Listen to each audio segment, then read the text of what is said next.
Hi, everybody, and welcome back to the second half of Chapter 6, Juvenile Justice and Corrections. In this section, we're going to focus on institutional corrections. So I want to talk about detention. And detention is something that happens prior to adjudication. This is something that happens after arrest, but prior to adjudication. So that's, again, just adding to our vocabulary there. Um, Commitment by a juvenile court. So what is that? Commitment by a juvenile court is going to be an order signed by the juvenile court judge, that puts the juvenile into state custody or into a state-run juvenile correctional facility. So what all of these are going to have in common is that the juvenile is in secure detention. They can't go home. They're not in the community. They're not free to come and go as they wish. There's also placement by a juvenile justice administrative body, and that's going to be any organization that's responsible for the administration of juvenile justice that subsequently will mandate a juvenile to detention in a juvenile facility. The judge will issue a commitment which removes custody from the parents, and they will mandate custody of the child into a state secure facility. It's never a happy moment. It's never a good moment for anybody, but there are instances in which it happens and it's necessary.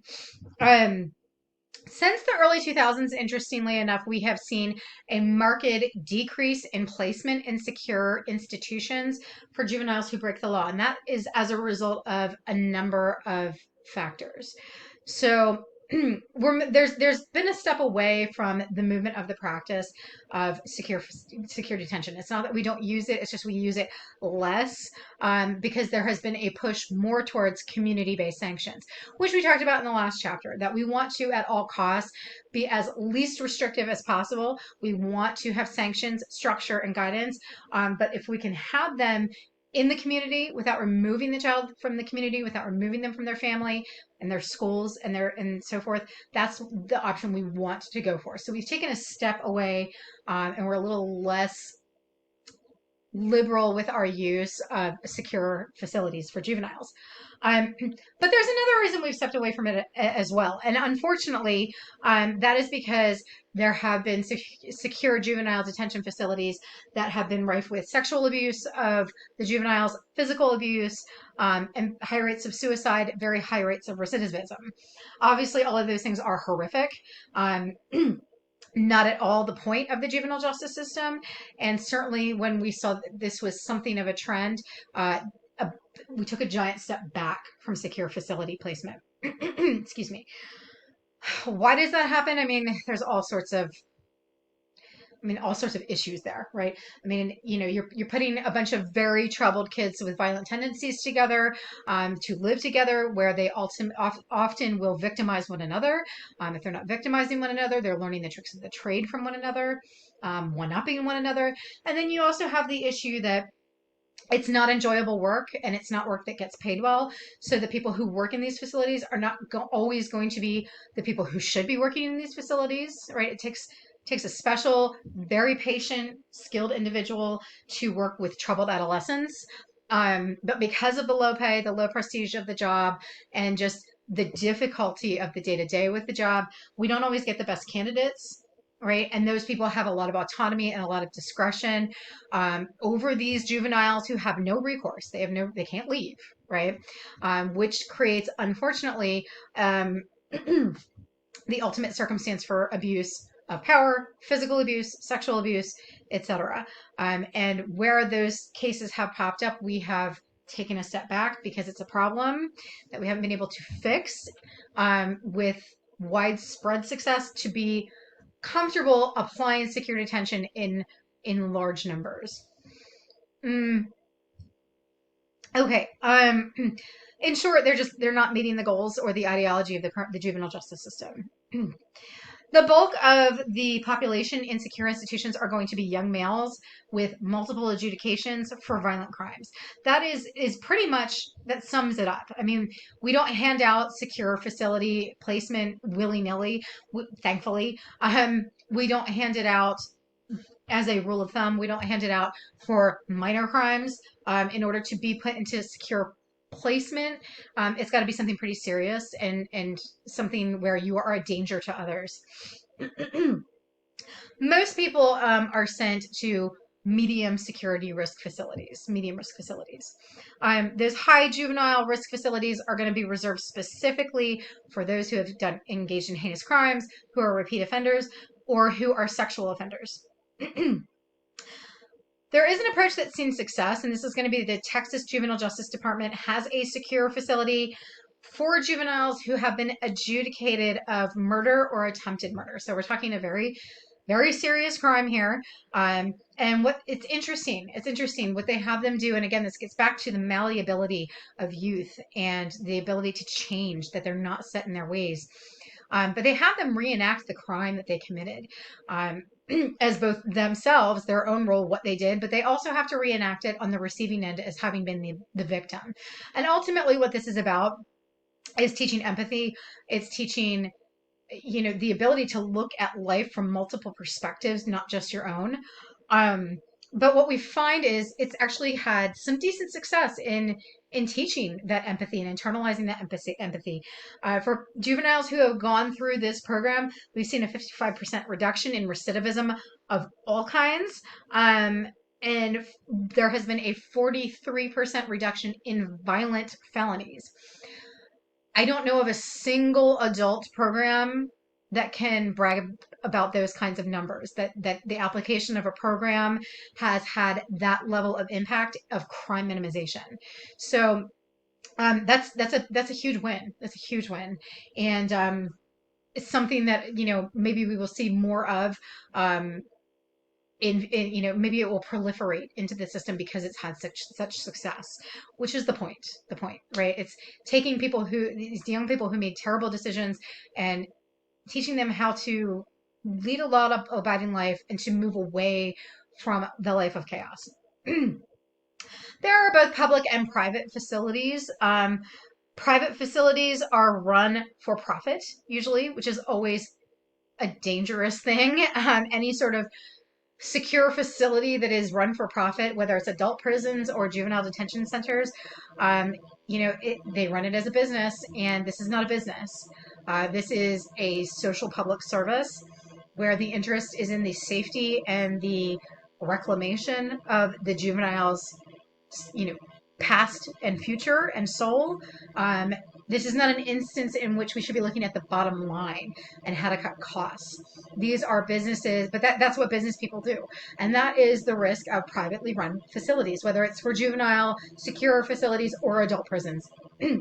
For-profit private prisons, for-profit private security or secure facilities, never a good idea, but they are out there and they exist. And what they do is they contract with state institutions, and those state institutions will make the decisions about who goes where, and they will feed those juveniles into those private facilities.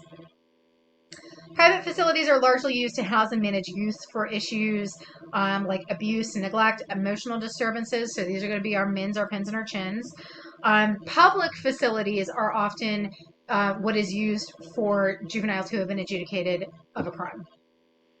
There are also assessment facilities, and these are going to be secure facilities where the juvenile is going to be sent. It's going to orient them to the juvenile justice system. Remember, it's a huge culture shock to be removed from free society, from your parents' house, probably the only house you've ever known, and put you into a secure facility where you are looked after by strangers and you have to follow each and every single rule, where you are going to be housed with complete strangers. So there needs to be some way to orient them and break them in. We don't just toss them into the deep end. Where they learn the expectations of the facility. There's also going to be testing and diagnosis that happens at these assessment facilities, so we can develop a profile of the juvenile to identify the best course of treatment. So we're going to try and see, is there a diagnosis here? Is there a mental health diagnosis? Are there learning disabilities? What do we need? What services do we need to provide this individual while they are in the secure facility? There's also juvenile boot camps. These are very controversial. They are also, I hope, on the downswing. Once upon a time, they were the juvenile choice du jour for delinquents. I mean, it was the hot thing to do, is you send them to a boot camp and you treat them like they just joined into the military. They were popping up all over the United States, and everybody was like, this is a great idea. Let's get tough. Let's get structured. But ultimately, after many years of research, what we found is they don't do anything. Right? I mean, they don't, result in reforming the individual. It doesn't result in a decrease in recidivism. Um, and there are many boot camps that have been run in very inappropriate ways. Boot camps in general are supposed to be militaristic in style, so there's going to be like a drill sergeant yelling out commands and getting in people's faces and being very aggressive. There's going to be a lot of physical activity. It's going to be very structured. It's going to be very rigid. Um, but there was a breaking point for a couple of reasons. First of all, there are some people who just shouldn't be in charge of kids in a position of this kind of power that has this level of aggression. Um, I don't know that taking an aggressive child or a kid who's in a bad way and, trying to scream the delinquency out of them, or I don't know that that's going to work. I think for a lot of kids, you're just going to have them shut down or dig their heels in even more, and it's going to have the opposite effect.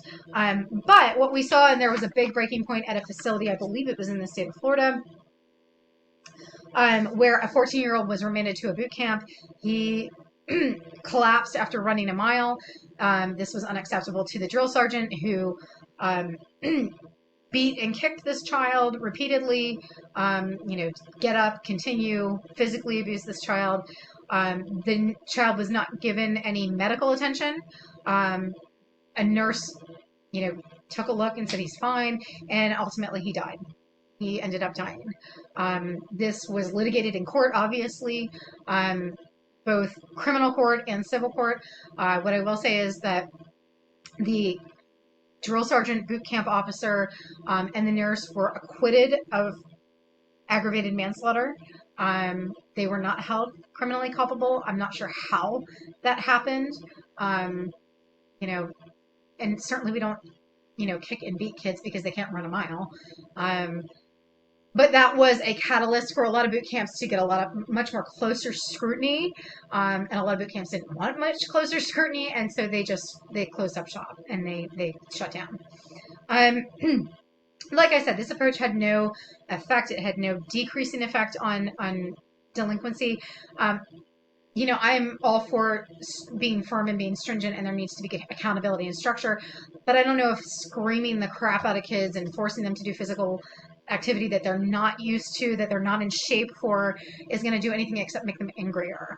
And making them angrier is not going to result in decreasing delinquency.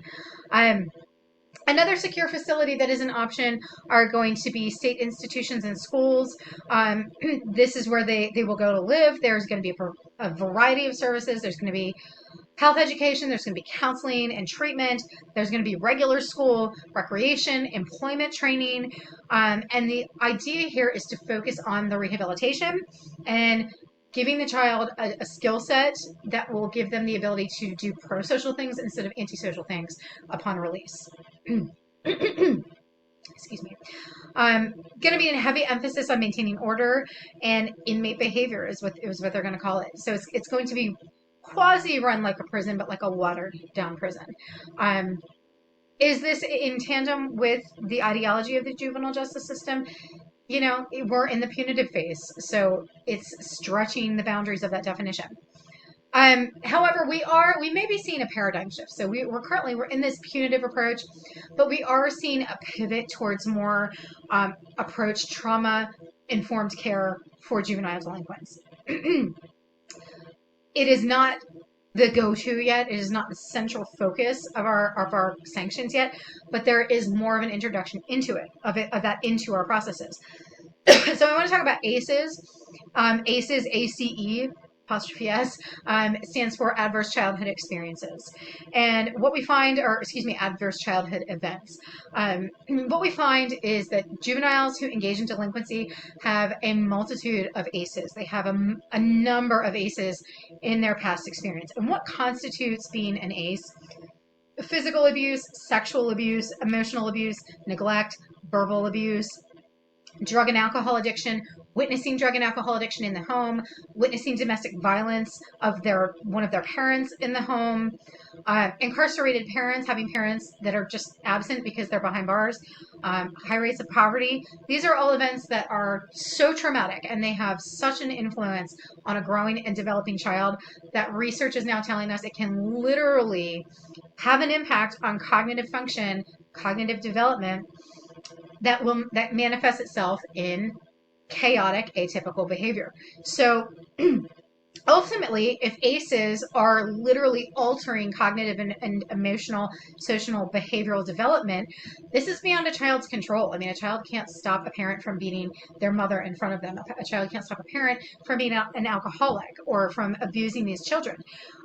If that is the case, then maybe we need to be focusing on the trauma and alleviating the effects of the trauma while they are in secure facilities, rather than running 3 miles a day kind of thing. This will have a greater impact on reducing recidivism, treating the child. It's in tandem with the original ideology of the juvenile justice system. And it's got some good best practices. Some of those are going to be a higher ratio of staff to kids. So you're going to have more one-on-one focus from staff to children. Instead of like one person to 15 kids, you might have one person to every 5 or one person to every 4. There's going to be family involved counseling, because trauma didn't happen in the secure facility. It started out in regular life. So let's bring regular life in here and see if we can't counsel the entire family towards better coping mechanisms, better communication methods, healthier, more pro-social ways of interacting with each other, and having healthy conflict resolution. There's increased education, increased healthcare, and therapies that are looking at how can we heal the child and how can we heal the family, so that we can A, stop the ACEs, and B, begin to heal the damage that previous ACEs have impacted, that have resulted in some of the behavior that landed the child in a secure institution. There are some risks to trauma-informed care.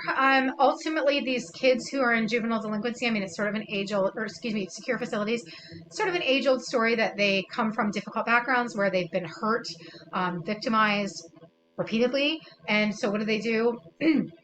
They sort of a best defense is a good offense. They lash out. They build a hard shell around themselves.